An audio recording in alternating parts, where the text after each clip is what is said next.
Commence primary ignition. I'm just not the hero type, clearly.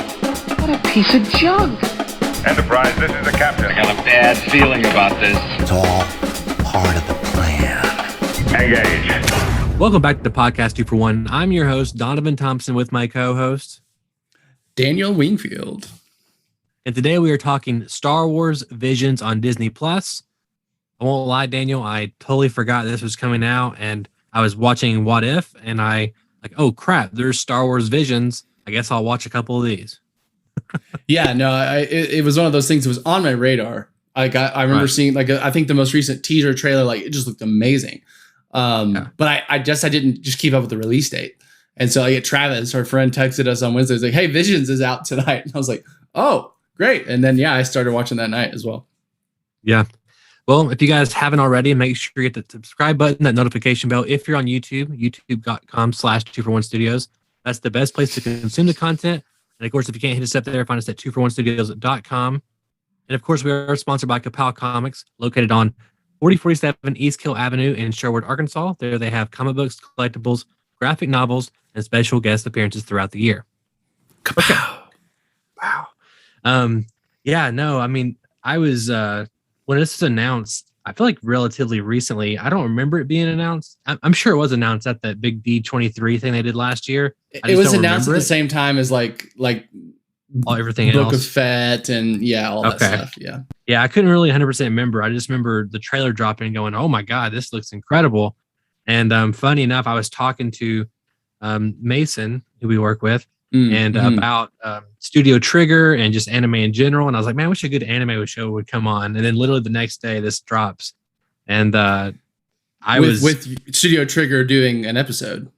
Yes. Episode 3. Real quick, I want to kind of get your general impressions of the show. Then we'll kind of dive a little bit deeper in there. Yeah, I absolutely loved it. Yes, it's. I think it's going to be kind of hit and miss, just personally per person. I wouldn't say there's any bad episodes. I would say there's some episodes that didn't connect with me personally, or that just even maybe based on what kind of anime you like, or if you like anime. There's definitely ones that feel more anime in not just the animation, but also just the storytelling. And then there's ones that feel a little less so maybe. But yeah, I mean, I really loved it. There's several episodes that we'll get into that I'm like, I want a season of that. I want a season or 10 seasons of that. Some of them are just so well done and so cool that it's just more. And part of me has to be surely Disney has that as an option. Surely they're thinking, hey, if one of these just smashes it, let's green light a season or something. But yeah, I really enjoyed. I enjoyed the variety. I enjoyed that every episode was just not only animated drastically different, but tonally totally different, stylistically, even the era, or even I don't know what part of the multiverse of Star Wars each episode took place in, because there's definitely some non-canonical elements, at least based on movies, that Disney has sanctioned as canon. But man, what a blast. My biggest complaints are that the episodes are short and that it's only 9 episodes. That's probably my biggest complaint. Is I wish we got 30-minute versions probably of most of these, if not especially a few of them. And I could have used 9 more episodes at least. Yeah, no, I think I'm right there with you for the most part. I've always, I remember the Clone Wars TV show coming out, the OG one, the actual 2D animated one. Samurai Jack kind of animated one that was made by the same people.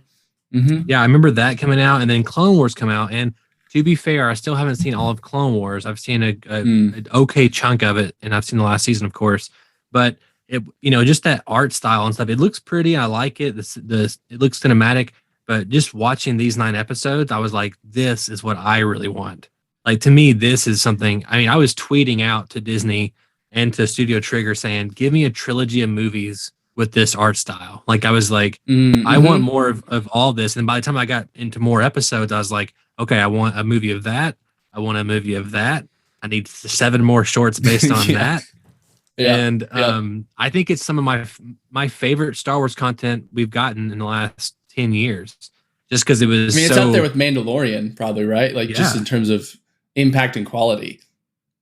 And what was really cool about it was the fact that it felt like all these different shorts like could have been made in the last 20, 30 years. Like they all had different styles and filmmaking techniques that looks like it was made 20 years ago, like the film grain and stuff. Yeah, like a 90s style like anime, or like early anime, like even like Dragon Ball Z era before, when the animations were a little less fluid or less, it was just almost a little more stop motion. I would say especially that Studio Trigger episode 3 kind of had that feeling, or it was almost like it was like played at like 12 frames per second sometimes. Yeah, it was really cool. Well, I think the benefit of having mostly 2D animation, and there is 3D elements in these, of course, but they more heavily rely on 2D. 2D animation versus 3D, like the Bad Batch and Clone Wars, is that it feels more timeless to me.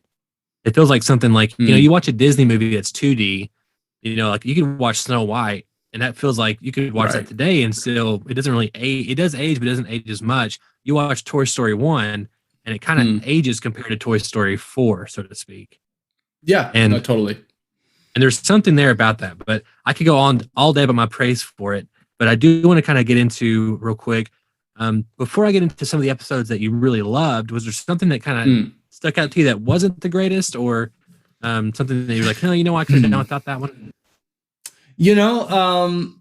There's a couple that, again, I would just say they didn't connect with me as substantially as the other ones, whether it was the tone or whatever. I mean, I would honestly say the second episode, the Tatooine Rhapsody one, it was kind of a really fun and silly kind of episode. And there was some fun like quirk and humor and heart to it even. Right. But I would definitely say I thought about that one less after watching it than a lot of these other ones. You know what I'm saying?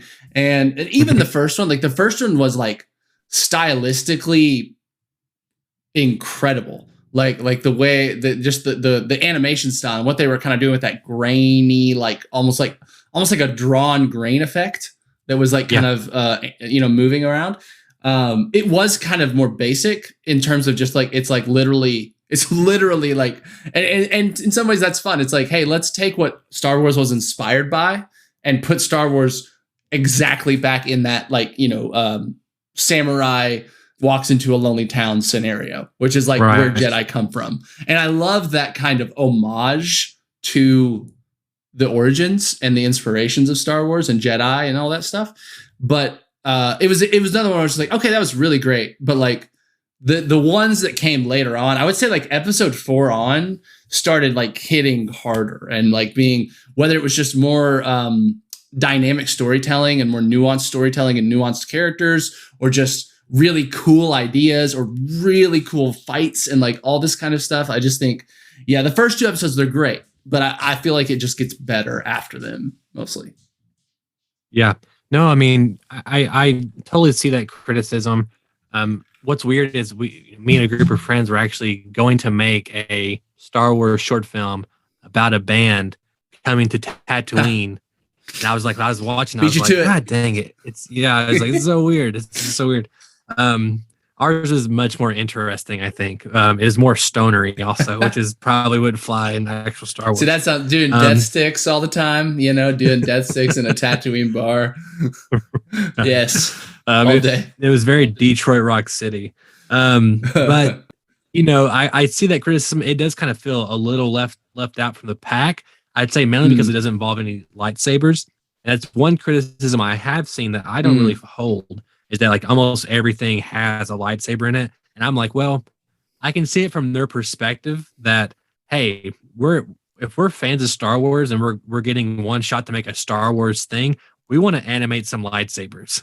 That's like, and it's like, what is more anime about Star Wars than the lightsabers and the whole like Jedi wielding them? That's like the most anime part of it, like naturally, or like the part that you most naturally would just lends itself to anime and like anime fights. And like, especially, I'll highlight episode number 4, just quick, the sword, her lightsaber was literally like skinny, like thin, like a samurai blade. Oh, so cool. Like, I'm just like, I get that to an extent, but again, if you're a studio given one episode, just like you said, and it's anime style, and like You're not gonna not have a lightsaber in it, man. Come on. I mean, I wouldn't want to. Now, if I was given 3 episodes or like 2, even like, okay, yeah, we'll do one of them that's like maybe different. But if you got 1 episode, use a lightsaber. Now, I will say this before I kind of get maybe a couple more criticisms, if I have any at all.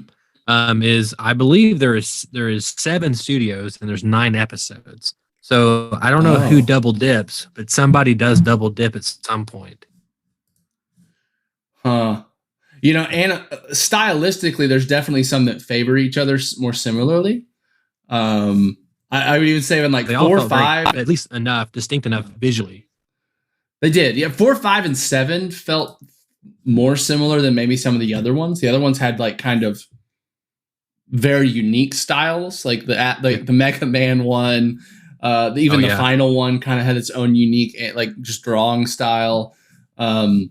And the Tatooine and the Duel one obviously had pretty particular styles.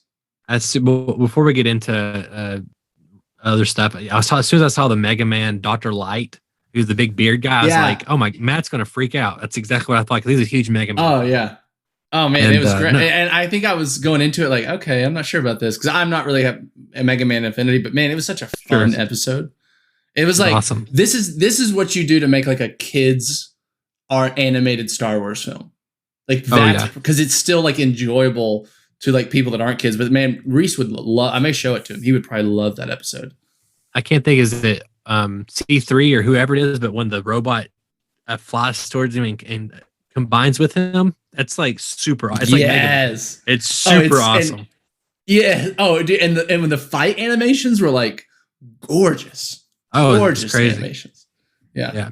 Well, I will say again, like I don't really hold the criticism of it, the episodes being too short. Like part of me is like, man, I do want this to last a while, but there was something also about, okay, and I can go into the next one and kind of see this new, whatever next style I get to see. So I kind of enjoyed that. I think that if they were 30 minutes, I might be feeling, okay, this is a little long. Like I might, if it's one of the things like if I get all that I want, I may regret that I get all I want, sort of thing. And of course, I really do hope that they give these studios at least here's what I believe. These studios probably ain't hurting for money for the most part.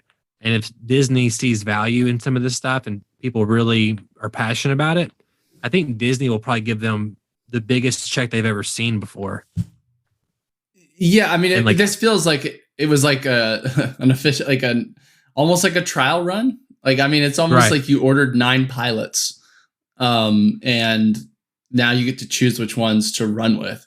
But yeah, and I agree with you. I think some of these episodes didn't need any more time. Like they were kind of as much, you got what you needed out of it. But there were some that I felt like just the setup was rushed a little bit, or like I just wish we could have spent some more time in some of these moments too. Sure. And again, I think some of them use their time again from a narrative perspective more wisely than maybe others. And so, because again, with this, some of these episodes are more about the animation than the narrative, I would say. Right. And are more about the vibe and the feeling than it is like telling a deep, like really nuanced story. And that's fine. That's great. I think that's the beauty of an anthology like this is you get to do both with different episodes. So. No, I think you're 100% right. And even like the opposite, there was some episodes that ended very abruptly. And you're like, oh God, super cliffhanger now. The final episode, maybe even in particular. Honestly, go ahead. No, I was gonna say that's one of them, and the one that really sticks out to me is when I can't remember, but when I think it's episode 8 or 7 or 8, but the cat girl gets the inheritance lightsaber, and like she flies off, and she just and she like X'd her in the chest, and then she's like, oh, we're good, we're done now, and it was like, oh damn, like I want to see where that goes, No, absolutely. I would agree with that one. That would had slightly I feel like they left some ends very open in some of them, and I think what's cool about this too is that you can highlight, let's just explore like a moment with a couple of characters, and we don't have to just see what the final end point is. We can just let people imagine that. And I think that's what's kind of really cool about this season too, in the show, is that I feel like this sparks the Star Wars imagination like gears in me, like because it's just so many different ideas and so many different concepts and perspectives that it's like, wow, there's so much just kind of creative blue sky going on in this show, and it inspires me to be like, oh my god, yeah, you could take that and you go here and you do that and you do that. Like, it's just, I don't know, it's very it makes you excited to think about like just fun stuff in the Star Wars universe, I feel like. No, you're 100% right. I mean, there's some stuff that they did with like particularly the lightsabers and the way certain things, like the motion of things and just even stuff like that, where I was like, my God, that's brilliant. I never would have thought of that. Yes. And now it's like, I'm sad if that doesn't make it into the live action stuff in some form, you know? Yeah. It's just, no. yeah. I would say, I think the show does give credit for, there are lightsabers in every episode. Maybe it's not the second one, right? Is there no? He has one, but he never turns it on. Right. I think he has one. But I feel like they're all so distinctive in each of their episodes. Just how they're used, the style of the blade in general, or even what purpose or how the blades or the lightsabers, like what their purpose in the story is.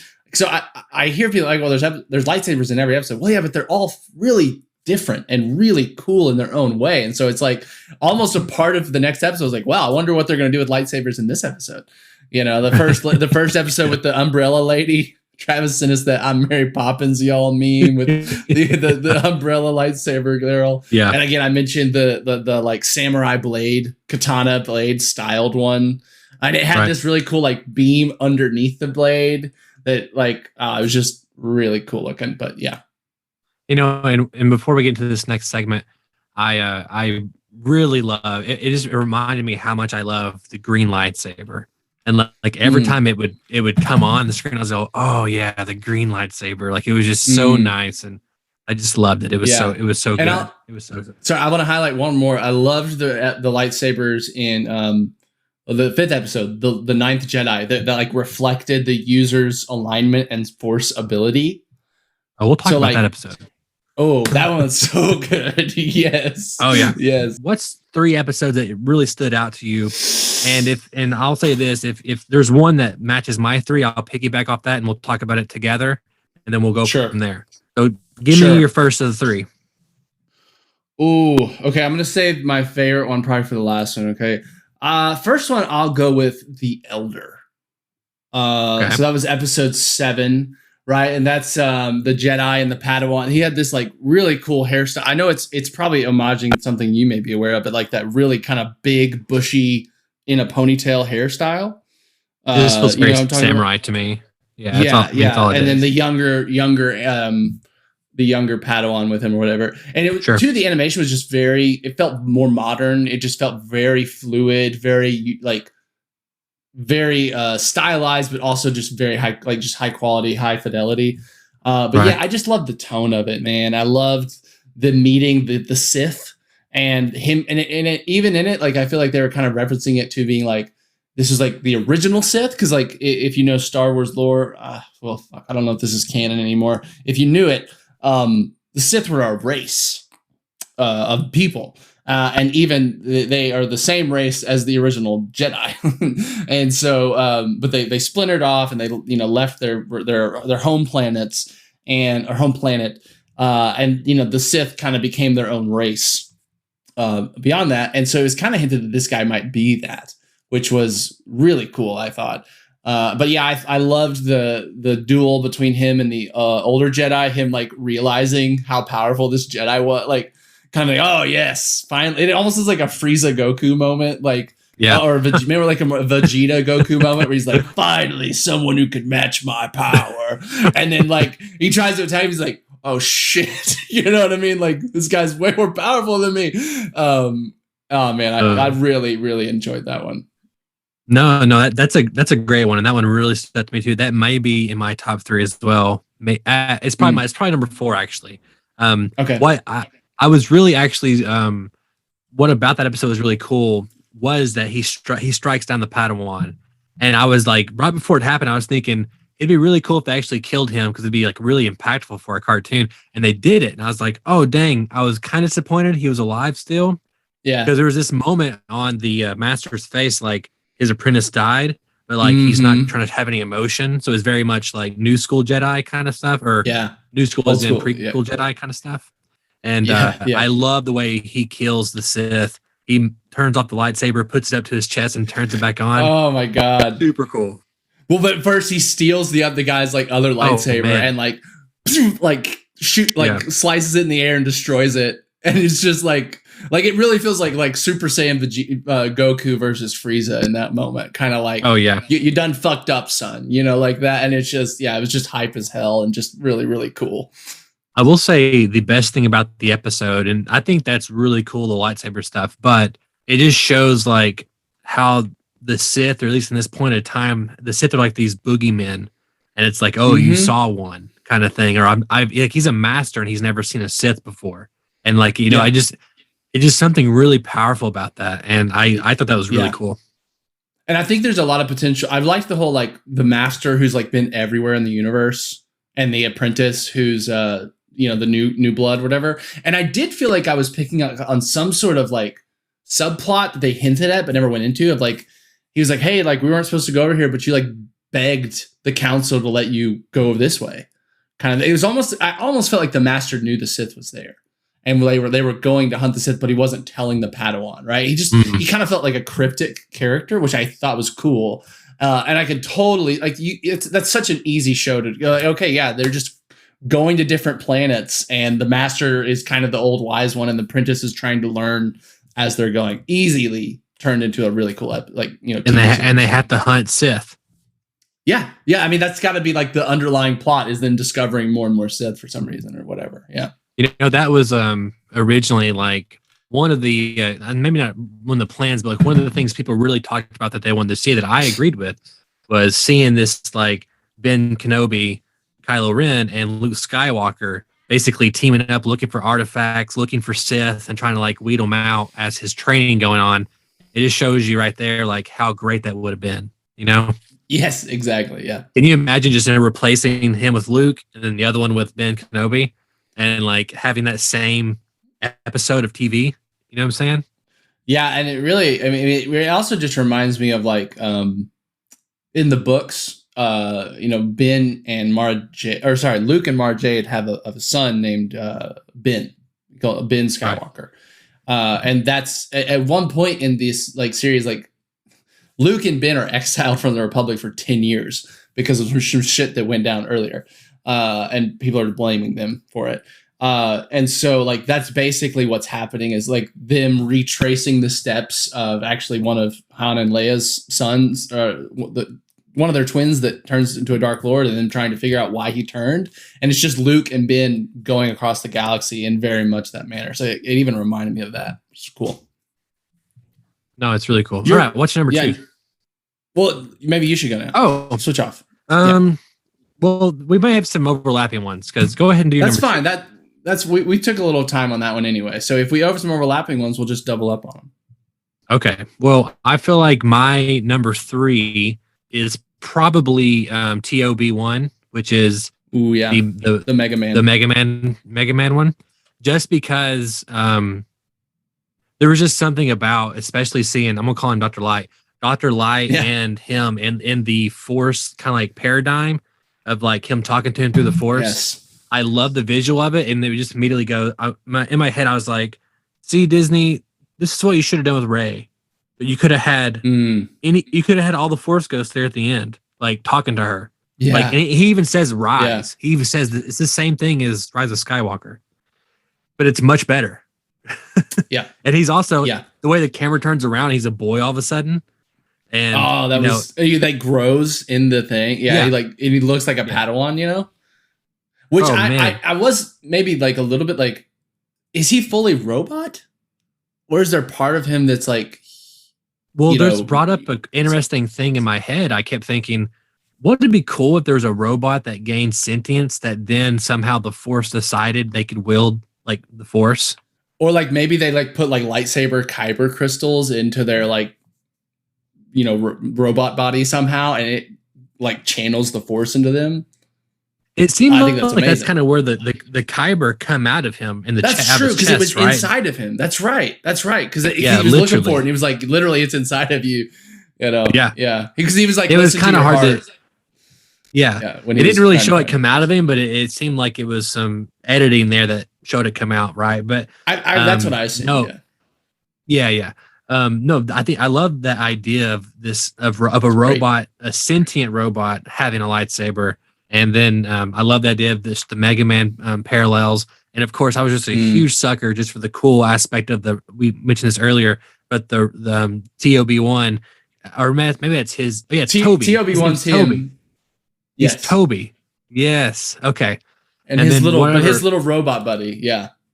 When he comes onto him and becomes a jetpack, like a super mode, I was like, and it like superpowers the lightsaber, and the lightsaber becomes more powerful. Oh man, it was. It was so good. Okay. It was so good. And like the animation was so good too. Like there's a moment where he like creeps over, like look into a house, and the way it was 3D and 2D at the same time, but it looks so good. I was like, what? Yes. And I would say visually, this is maybe one of the most just standouts, because I think you're right, because not only it's still anime and it is still, it feels like anime, but it feels like a very, very modern, like innovative way to animate and show this stuff. It was probably one of the most visually, like when I think of like just the cool visuals, this is the one probably I most think of. Right. Okay. What's your number 2? My number 2. So this is a little difficult because it's hard. Okay. So I really enjoyed the Village Bride episode, number 4. So that was the one I really did like that one. I liked the battle at the end, but I think number 8, Lop and Ochu, I don't know how I'm supposed to pronounce that. I think that one edges it out. I think at first I was watching, I was like, oh, this is the furry episode. That was a little bit, kind of just felt strange in my body. It was awakening things. I don't know. And so I was a slight, I was like, I don't know what I think. Do I like this? Do I love it? I don't know. Am I in love? But I really loved the whole like family, like the adopted sister and the dynamic between them. I wish that's one of those episodes where I wish they did have another 10 minutes to kind of go into why the one sister like hated her father. Basically, I felt like they could have given her some stronger motive, like maybe he did something, or I feel like it would have been cool to see something from like them growing up that like led to that more. But I thought the conflict with them was really great. I thought like her cutting her braid and even the whole like ceremony of him passing on the lightsaber to Lop. Her doing the eye thing was cool. Yes, so cool. And so like I really enjoyed all that, and I do think this one again felt like the world even felt very distinct. I would say, because it felt like very centered on this one planet of like. Is I guess this family that is like generationally been in power there and all this kind of stuff. And I really like that one a lot. Yeah, no, this one probably is honestly tied for my number 3, honestly. With Toby. I think it might have the best animation out of all of them. I just love it. It feels old school. And as I was watching it, I was kind of blown away. I was like, man, it's so cool that we still get this kind of animation. And this was where I was kind of having the realization also, like, man, it's so cool to see people get to play with Star Wars that also love Star Wars. And I had some other thoughts we'll talk about here after this segment, but I was just really impressed by it all. And I think the lightsaber battle was just incredible. I loved it. Oh yeah. Yeah. And it just had good, like, kind of emotional heart between the two sisters. Like, even though we didn't know exactly what happened, just there. And even like I guess Lop was Bunny Girl. I'm guessing that has to be her name. Lop would definitely be a Bunny Girl's name. But like her whole like even kind of still not giving up hope for her sister in some way, and like saying I will bring you back and all this kind of stuff. And that just even more spurred me. I was like, wow, I really want to know like the details. Like, how did this all come to be? Like, there had to be some sort of catalyst for her sister going down this path, right? Yeah. So yeah, really enjoyed it. No, all these ones were, and I know what your final one's going to be, and all the ones we're talking about from 3 up. I really wish we'd get sequels to all these. So yes, my number 2, which is I think is I mean, I don't know. Honestly, 1 and 2 are to me are interchangeable for different reasons. I think my number 2 is your number 1, which is obviously the Ninth Jedi. Episode 5, yes. Yeah, I mean, I had watched those first 3 pretty quick, and I was surprised we had Studio Trigger so quick, and immediately I was like, it's impossible. They can't ever top this. But yeah, they did me top and it. Travis. Yeah. But they did top it in story with the Ninth Jedi, and I think the story of it was just incredible. And I loved it. I think I love the idea. First of all, the switcheroo with the Jedi is actually the Sith, and they did a great job of setting it up, like kind of pulling one from under you by having the guy light up the blue one first, and you have the knowledge of the kyber crystal changes with the user at that point. So there was some great setup there in terms of expectation. I love the idea of the one guy who was he was Mace Windu's purple, which we do know in canon, like it's someone who skirts with the dark side. And whenever it turned purple, and he's like, I got wrapped up in it all. I was like, that's incredible. Like these guys are fans. Like they were like they nailed it. And I loved the episode. I thought it was fantastic. Yeah, there was some. Well, for one, this just had a great twist, like you said, and I think just that surprise of it just really made this one, I think, for me, tip it over, because there was just that setup that they did really good. I didn't really see it come. I feel like right towards the end, it was becoming like right before they really revealed it, I was starting to catch on a little better. But like up to that point, I really was not catching that was what was going on. I really loved the lightsaber smith guy too, and I thought there was something really cool that I noticed that was kind of subtle, like. So like before his daughter walks in, he like turns one of them on, and it's like a really big, I think it's a green, like it's some really, vibrant color. And she even says like, wow, like she turns hers on and it's like this like translucent black kind of look. It almost looks like the dark saber a little bit. And she's like, man, I hope and he's like, yeah, it reflects the user's like connection to the force and their power. And she's like, well, I really get to hope I get to see someone like a real Jedi turn this on. And he kind of smirks because like 5 seconds earlier he lit his on and it was like he was a real Jedi. And I don't think she knew. You know what I mean? I thought that was really just subtle, right? You didn't need to like bash anyone over the head with that idea or that thing, and it was just great. And then I really loved the battle, of course, when he I guess. Which even the setup, like I thought what was so brilliant about it is they put like the guy calling them, like the hologram that was like the message, he totally looked like a bad guy. You know what I mean? Like he had like a Darth Vader-esque kind of helmet. Like it just like, okay, he's hiding his face. He's like, oh yeah, Jedi come here. This is a good place for Jedi. You know, which I mean, I was like, it's gotta be a trap. Like that doesn't make sense.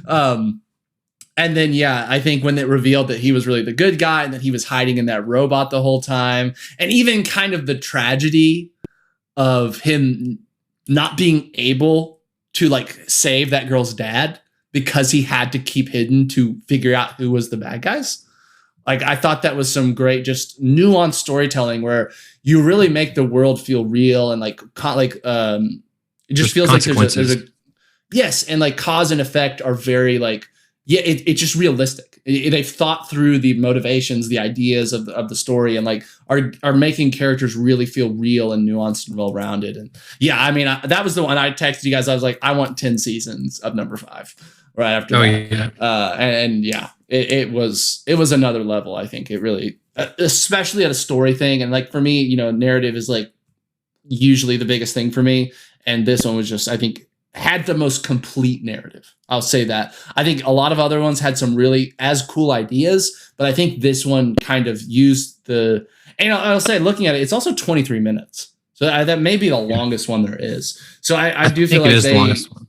Yeah. So it definitely felt like they had the time and the, bandwidth to really tell a story with a bit more pace. No, I agree with everything you said. It was pretty awesome. And whenever we saw his face, I was like, okay, obviously there's 2 things happening here. Either he is just a bad guy pretending to trap these guys, or the creators are trying to confuse me and he's actually a good guy and they know my expectations for the Sith and what they look like. So I was automatically like skeptical. because I was like, they've trying. Some of them have trying to be doing something different, so I was kind of waiting for that turn. But what got me was when all the other ones lit up their Sith, and I was like, oh shit, like that's cool. Yeah. So that got well, me. and the whole like the idea that the whole lightsaber reflects your connection to the Force was part of the plan. Like that was how they got them to reveal them. Like if that didn't happen, theoretically, if those were all just like standard blue and green or whatever, it'd have been like, oh well, they're just Jedi with but the fact that it lit up red, it was just like, oh, that's awesome. They like, yeah, it's really cool. How do you feel about that? Do you think it's something that you wish would carry over, or is it kind of too wishy-washy? No, okay. I think it's great.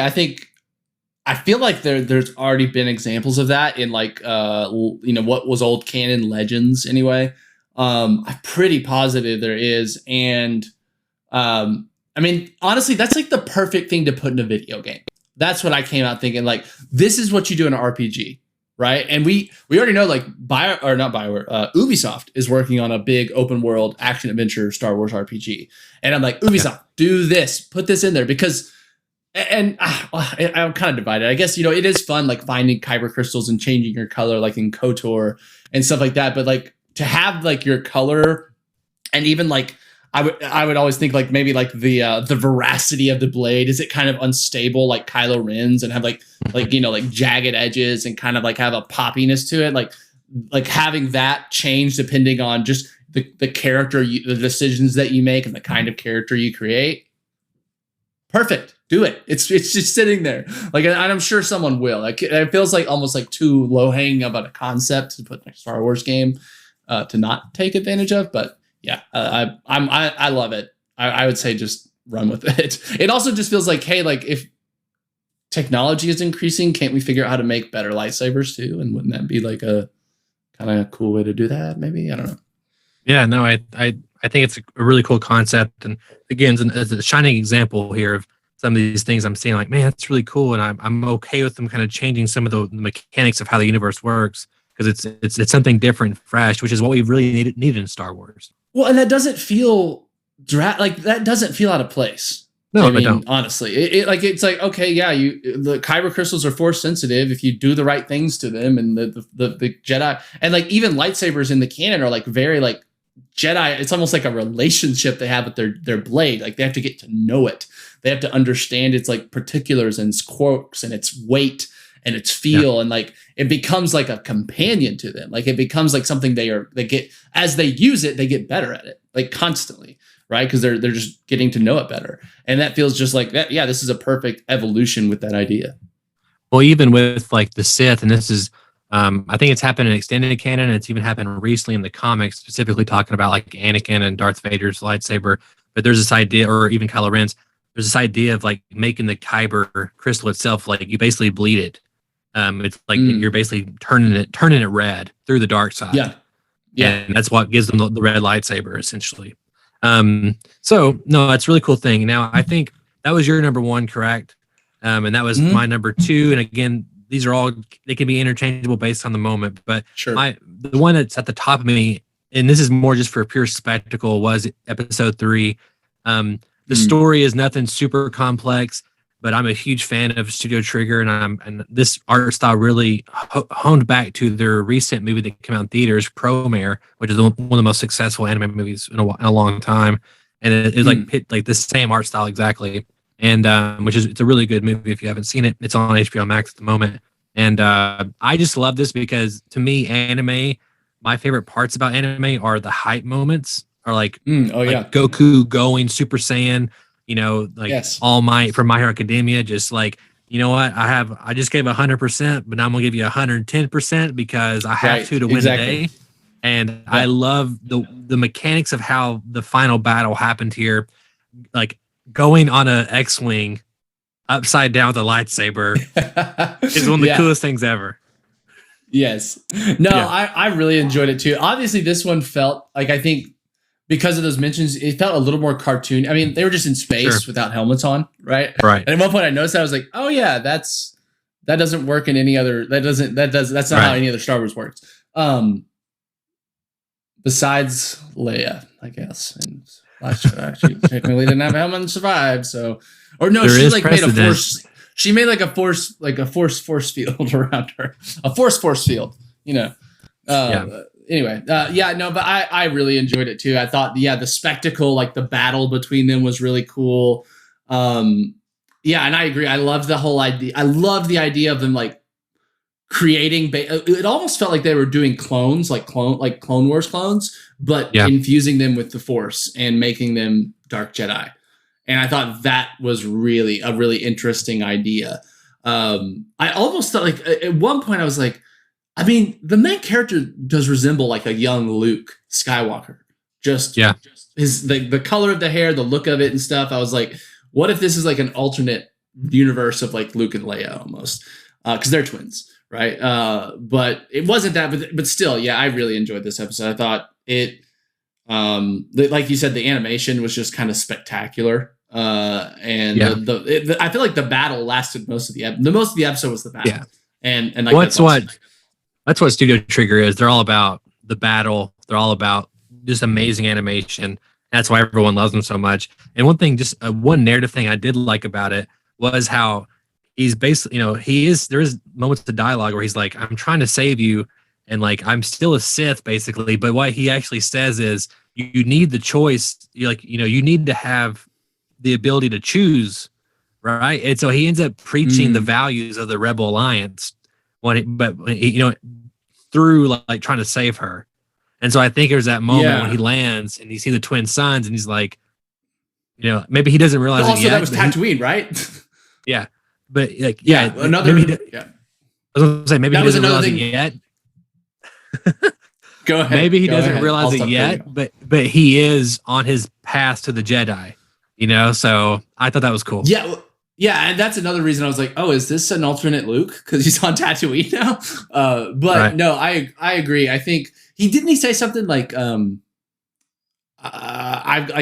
got to find out our true purpose or the real reason why we're here, kind of thing.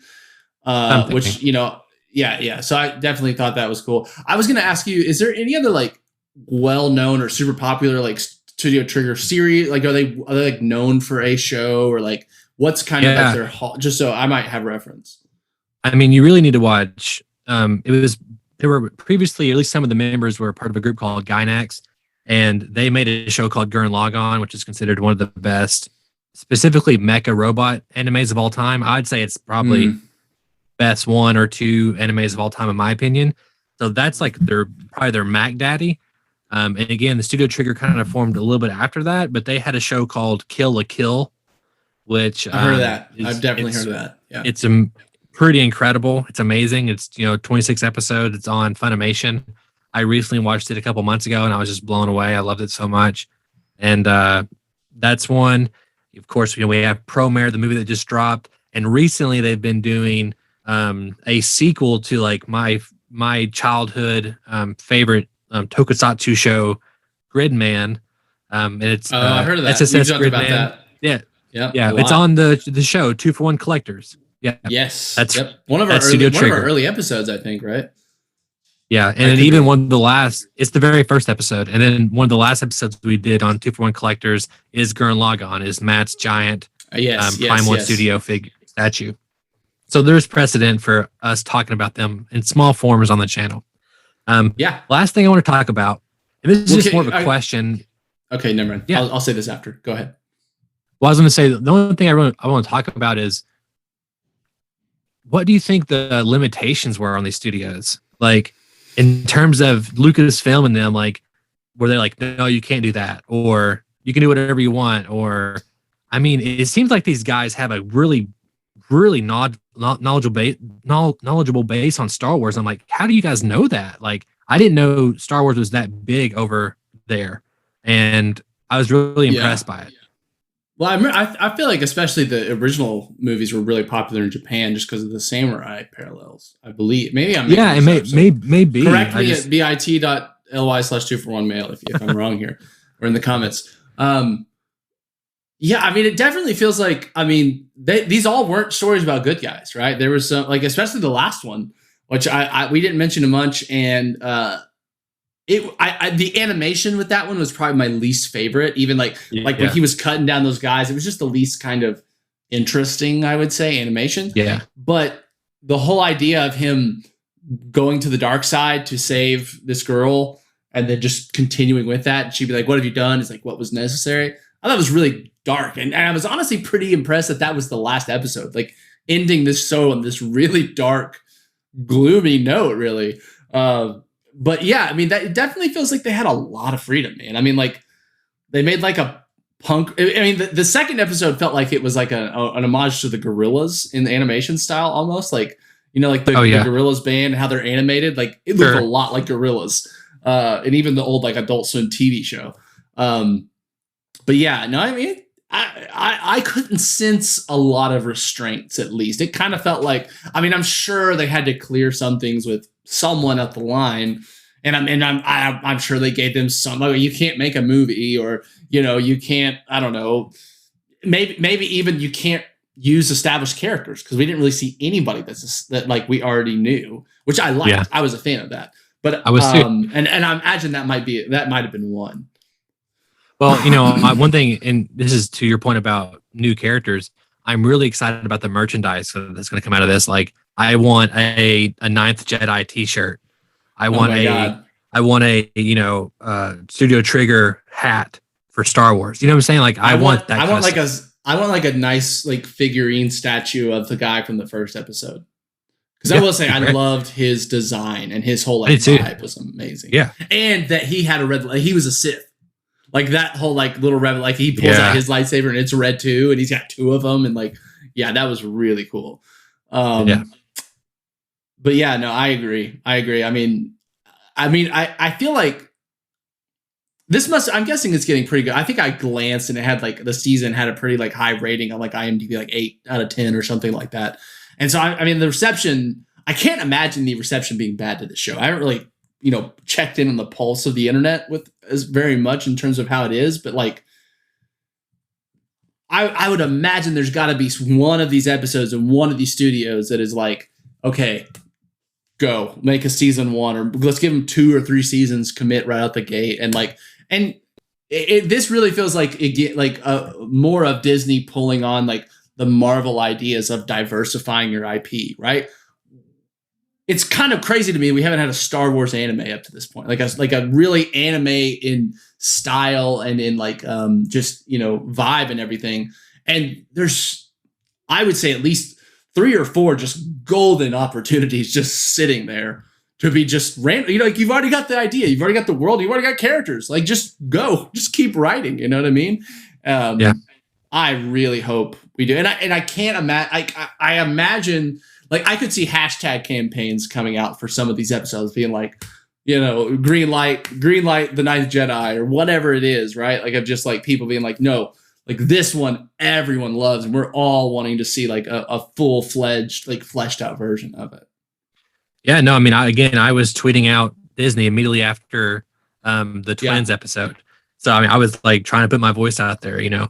No, I think you're right. One little difference, though. I personally would rather have like a long 1.5-hour movie, like maybe drop 2 of these anime movies or 3 from like different studios every year, and you can just, I mean, like that's way more doable than a whole season of television. And you would personally, again, I would like to see these more compact 2-hour stories, and something to me, to me it's easier to rewatch a movie than it is to watch The Mandalorian, which I love The Mandalorian. But it's harder to rewatch that versus watching episode 3 or something like that. Yeah, I get that. I do think there's some episodes that I think lend more to serials. Like, the Elder one with the old wise Jedi and his apprentice. Just like that one feels just tailor made for some sort of episodic format. But I agree. I think like the Bunny Girl episode, Lop, I think that one felt like that was a movie idea. Yeah. Right. That, because it's a very the stakes are familial. They're not trying to save the galaxy in that one. He's trying to like save the family. And that felt like, yes, that's what you do with a movie, right? Yeah. But yeah, no, I agree completely. Well, Daniel, how can I live? Well, one thing, I need to rant a little bit. Okay. I haven't ranted in a while, and there's something that's really pissing me off. Okay. So I decided I really wanted to watch Cowboy Bebop because I'd never seen it. And honestly, anime wise, I'm pretty like a newbie. Like I watched Dragon Ball Z growing up. Avatar: The Last Airbender and Legend of Korra are amazing, but I haven't really gone beyond that, right? And Cowboy Bebop is like this legendary show, right? It's just and they're making this Netflix live action adaptation, which I'm not even watching this because I want to watch that necessarily. Like if I watch this and I fall in love with it, I'm sure I'll watch it. But when you live action adapt anime, it can go really wrong. And so I'm like, great, I'm going to watch this. It's on Hulu. Fantastic. So I sit down to watch Hulu. And of course, this is a letterbox show, right? So like 4x3, got black spaces on the sides. And motherfucking Hulu with their dumb ads.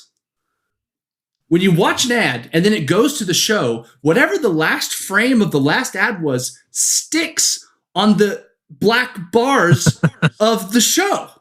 So Wow. you got this like a Priva or some weird ass ad that's just staying on the sides and then the show's in the middle. And it is impossible. Like for me, I'm like, I can't watch this like this. Like this just looks like, I don't know, some like old bad, like, I don't like skin you used to put on like your 3DS or something that like bought like letterbox things and like some stupid design.